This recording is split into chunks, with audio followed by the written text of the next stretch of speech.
it's just someone, like, I don't know, like listening to music in their house, and then you just see the angel coming out of the TV or phone behind them. Yeah, but hang on. Oh my god, that would be a really good two-parter, where the first part is literally the doctor trying to solve a mystery where, like, people just keep disappearing. And then they realize, oh my god, it's because the image of an angel is going viral or something. Yeah. And then that would be the end of the first part. Then the second part would be, like, you know, the doctor, like, right, here's what's going to happen.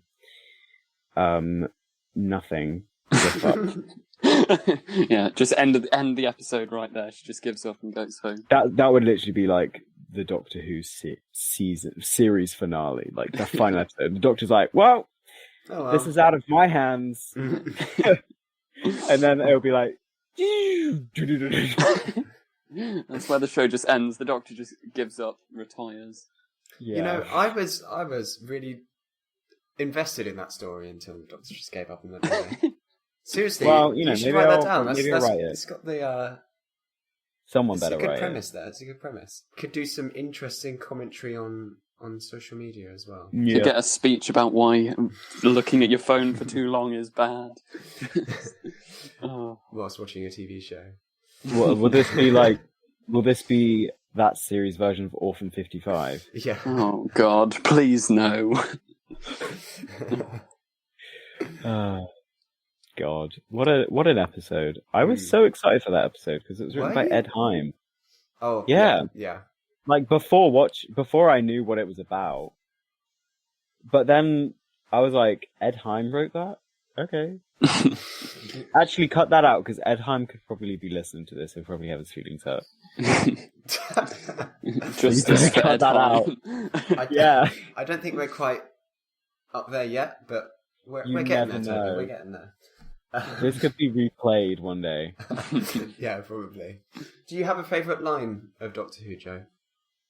Oh, any of the numerous Peter Capaldi speeches. Like, that's a bit of a cop-out answer, but they're all. Thank you very much. You're already the best guest we've had. Yeah, we love the Capaldi praise. Yeah, that's the one thing I never stop doing is just simping for Peter Capaldi. He is fantastic. You're my new best friend. You two are going to get along. You're my new best friend. Which is his best speech? Ooh, I think performance-wise, it would be the Zygon one, because I think just the raw emotion you feel from his character is absolutely outstanding in that scene. But my personal favourite is probably in The Doctor Falls, where he has the whole without hope, without witness, without reward. The speech of kindness. Yeah. I used that I auditioned for my acting college with that, and they accepted me, and I was welcomed. I was like, Capaldi, from the very beginning, I knew you were the one to help me through this. And sadly, I can't do it for my drama school auditions because they are pretentious, and they no, plays only, and I'm like, are you kidding me? It's just such a good speech, genuinely fantastic. It's my favourite Doctor Who speech of all time. Yeah. I like his story about the shepherd's boy. Yeah. I don't think I've ever seen anything better written for TV ever. Maybe Attack on Titan comes equal to that. But, yeah. But just ending it there. For Doctor Who, I think that's probably one of the best things that I've ever seen on telly. Yeah. It is very, very good. I think that because there's all the deeper theming and stuff to it as well, which really makes it stand out from other episodes. Mm-hmm. Yep. And the fact that it's literally about grief. Yeah. Also, it's a 55-minute monologue by Peter Capaldi, and you just know that I'm going to love that. But most importantly, it's about grief, and it's portrayed beautifully. Yeah. And I reckon the reason it works is because it's Capaldi delivering it. Yeah, could you imagine if... I don't know, I reckon Tennant could pull it off, but could you imagine Matt Smith trying to do it? I couldn't imagine... Or Jodie. I like Jodie's Doctor, but I don't think she'd be able to, do a whole monologue episode on her own. She does that anyway. Yeah. Sorry, I don't want to be mean. Jodie's like my third favourite Doctor. But you know. Yeah, I think it's just the style of Doctor. Like, it doesn't necessarily mean it's a negative side. Yeah, that's what the whole thing is about. Like, so, I'm imagining Eccleston doing something like that. That would be brilliant. Hashtag justice for Eccleston. Yes. Yeah. He needs to come back for 60th anniversary special. He won't. There's no way. Hopefully I can eat my words. Now that he's doing audio dramas, like, he's getting closer to the franchise again. But then equally, I think, is it too much of a big step to actually hope for him appearing again? Basically, it just depends on how big the BBC's wallet is. So, with Jack coming back in January, obviously, there is, and Chibnall being the showrunner as well, there is a renewed hope for a Torchwood return. Do you think that there's any sort of ground to a spin-off coming back? Or a new spin-off happening? I mean, BBC Three is happening, isn't it? Yeah, that's what I was going to say as well. Now that they've brought back BBC Three, and if we remember... Revolution of the Daleks, it seemed like they did some audio dubbing at the end with Jack's exit, which was quite strange. So I'm sort of thinking maybe Jack had an original exit, they cut it from the episode, they audio dubbed that in, so because he says like he's gone off to meet Gwen Cooper again. So maybe they're trying to set it up, but because of COVID it didn't work. I don't know. I think I'd love to see Torchwood come back. I just don't know how realistic of a hope that is. Because Toby was talking to me the other day about this, but I'd really like to see it as well. But the companions for the Sarah Jane adventures coming back and doing their own thing. Oh, for CBBC, I think that would be great. Something called like The Legacy of Sarah Jane. Or maybe even something a bit more adult, because all of the people who grew up with the show are now our age. Oh my gosh, that's an even better idea. Yeah. Like BBC Three again. I'm still wanting a second season of Class. Oh yeah. Because Class was good. Period. I mean, there were some iffy moments, but I'd agree on the whole, it was a solid series. It should have got a series 2. Yeah, it should have got a series 2 at least. The only reason it didn't do well is because it aired on BBC One at like 3 a.m. Yeah, it had a really dumb timing. It was like an iPlayer exclusive, but it showed it on BBC One at 3 a.m. Yeah, and the name is like unsearchable brand recognition wise, because you can't type in Class and it come up with a TV show. Yeah, so like if you type in Torchwood comes up. I think it needed something Doctor Who-y. What else? What else could you call it though? Let's think. Let's all collectively use our minds to think of a name that would have worked better. Could you use something like Coal Hill? Like, I don't know, like something. Or you could have just called it like Coal Hill, like the Coal Hill Chronicles. Yeah, something like that. I mean, you're right. I don't know. I think Coal Hill is good. Okay. Thanks, Toby. You're welcome.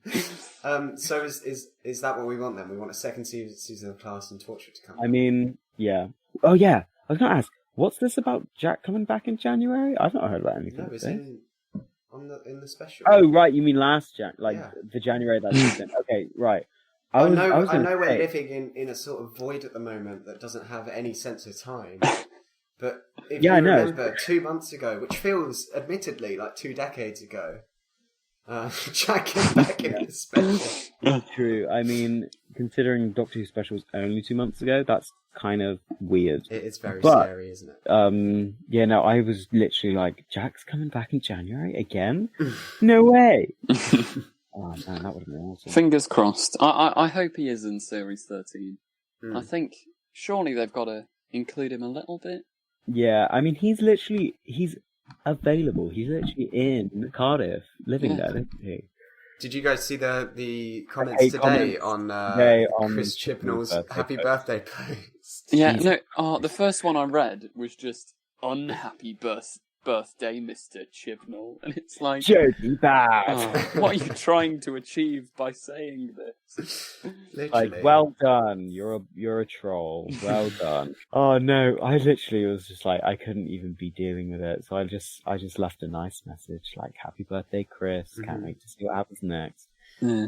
And I liked all of the nice comments I saw, which meant that there's a higher chance of them getting up there, which I think is just the best thing to do.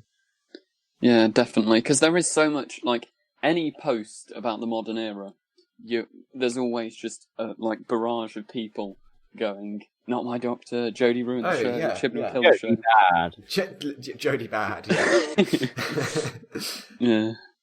But it's something that it's an endless cycle, because people were saying the same thing about Moffat, and now they think Moffat's the next Jesus.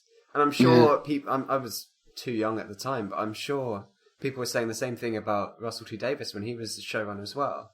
Being like, "Oh, this isn't as good as whoever wrote the Sylvester McCoy stuff." Yeah. I don't know. There's still the people who complain about the Russell T Davies era, like all the classic fans, like the hardcore classic old. I've been a Doctor Who Not my fan time, since war. 1981.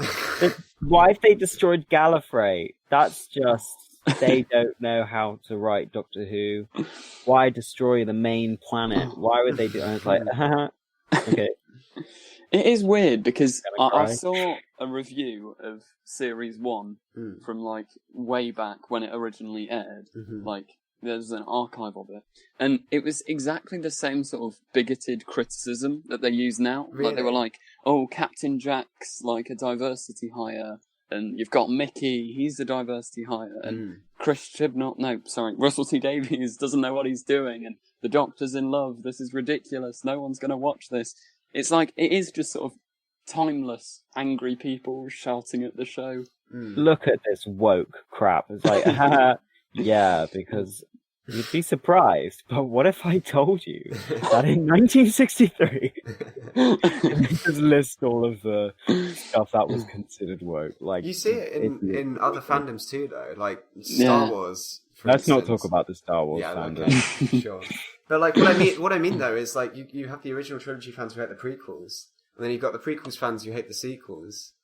And then I'm sure later down the line, when when the High Republic films get made, the sequels fans will hate them, and the cycle will just go on and on and on, as it does. It's like I cannot wait until the day when The Last Jedi is considered the best film. So, I mean, I already do consider it the best one, but like soon, people are gonna be like, Last Jedi was a masterpiece. Nobody realized that at the time. Yeah. But and then everybody's going to be thinking that. You guys are just too small-brained to understand it. Like you just need to understand the themes, you know. It sounds like that Rick and Morty Reddit post where they're like, you have to have an incredibly high IQ to understand be on the level. Yeah. But yeah, the thing we gotta remember about Chris is that, and about any of the showrunners, is that they're just human, you know? Like, regardless of how you guys feel, they're as much of a Whovian as the rest of us. Like, it's their vision for the show. It's where they want to take it. And sure, it might not be the same as yours, but like they're doing what they're passionate about, and that should garner at least some respect, rather than just Jodie bad, you know. Yeah, exactly. I agree. Yeah. It is funny as well how you have the old Chris Chibnall interview where he's just criticising the show. Doctor Who, just running down corridors and stuff, and I'm like, excuse me, Chris. Anyway, Joe, let's say we gave you the TARDIS for a day. You could make one journey and one journey back. Let's say it's only got enough fuel to do that. Where would you go and why? Oh. Right. I think this is a really, like, nerdy, sort of philosophical answer. The nerdy, the better.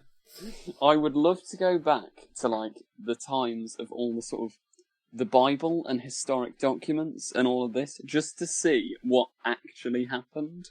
Like, where have all of these